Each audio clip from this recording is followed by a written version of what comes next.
നമസ്കാരം. കണ്ണപുരം കീഴറയിൽ വാടക വീട്ടിൽ വൻ സ്ഫോടനത്തിന്റെ നടുക്കത്തിൽ ആ ഗ്രാമം. എത്ര പേർ മരിച്ചുവെന്ന് പോലും ആർക്കും വ്യക്തതയില്ല. വലിയ തോതിൽ സ്ഫോടക വസ്തുക്കൾ അവിടെ ഉണ്ടായിരുന്നു.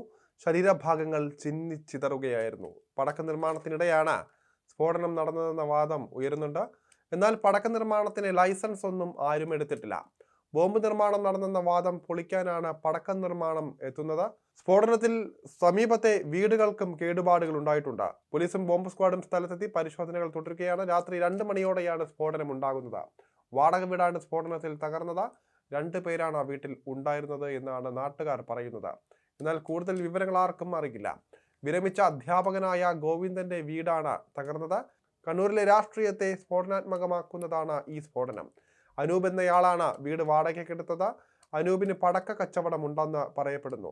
മുൻപും ഇയാൾ ഇത്തരം കേസുകളിൽ പെട്ടിട്ടുണ്ട്. രാത്രി 2 മണിക്കാണ് സ്ഫോടന ശബ്ദം കേട്ടതെന്ന് അയൽവാസി പറഞ്ഞു.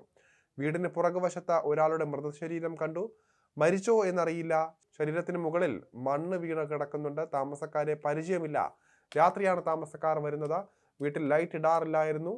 കഴിഞ്ഞ ദിവസം ഉച്ചയ്ക്ക് വീട്ടിൽ ആളുണ്ടായിരുന്നുവെന്നും നാട്ടുകാർ പറയുന്നുണ്ട്. സ്ഫോടനത്തിൽ സമീപത്തെ ഏതാനും വീടുകളുടെ ജനൽ ചില്ലുകൾ തകർന്നു. ഭിത്തിയിൽ വിള്ളലുകളും രൂപപ്പെട്ടിട്ടുണ്ട്. പൊട്ടാത്ത സ്ഫോടക വസ്തുക്കളും പ്രദേശത്ത് നിന്ന് കണ്ടെത്തിയിട്ടുണ്ട്. 2 പേരാണ് ഈ വീട്ടിൽ വന്നു പോയിരിക്കുന്നത് എന്നാണ് നാട്ടുകാർ പറയുന്നത്. രാത്രിയാണ് ഇവർ എത്താറുള്ളത്.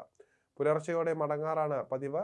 അനൂപ് എന്നയാളാണ് വീട് വാടകയ്ക്കെടുത്തത് എന്ന് പ്രദേശവാസിയായ സുരേഷ് പ്രതികരിച്ചു.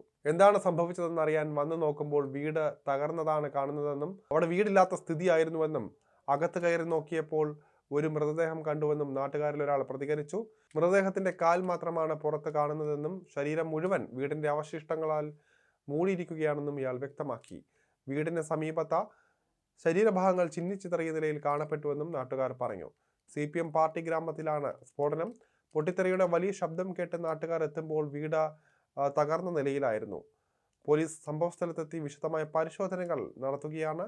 ഫയർഫോഴ്സും ഡോഗ് സ്ക്വാഡും വീട്ടിലും പരിസരത്തുമായി പരിശോധനകൾ നടത്തി വരികയാണ്. അനൂപ് എന്നയാൾക്കാണ് ഗോവിന്ദൻ വീട് വാടകയ്ക്ക് നൽകിയത്. വീട്ടിൽ ബോംബ് നിർമ്മാണം നടക്കുന്നതായി ഇതുവരെ സംശയം തോന്നിയിട്ടില്ല എന്നും പ്രദേശവാസികൾ പറഞ്ഞു. വീട്ടിൽ ഇരുചക്ര വാഹനങ്ങളിൽ ആളുകൾ വന്നു പോകുന്നതായി കാണാറുണ്ട് എന്നും നാട്ടുകാർ പറഞ്ഞു. വീട്ടിൽ താമസിക്കുന്ന ആളെക്കുറിച്ച് പ്രദേശവാസികൾക്ക് അധികമൊന്നും അറിയില്ല. വീടിന്റെ ജനലുകളും വാതിലുകളും എല്ലാം തകർന്ന നിലയിലായിരുന്നു. വീടിന്റെ ഒരു ചെറിയ ഭാഗം ഒഴികെ മറ്റെല്ലാം തകർന്നു. ഓടിട്ട വീടാണ്. ബോംബ് പോലുള്ള വലിയ സ്ഫോടക വസ്തുക്കളാണ് പൊട്ടിത്തെറിച്ചതെന്നും അതാണ് വീട് ഇങ്ങനെ തകർന്നതെന്നും നാട്ടുകാർ പറയുന്നുണ്ട്.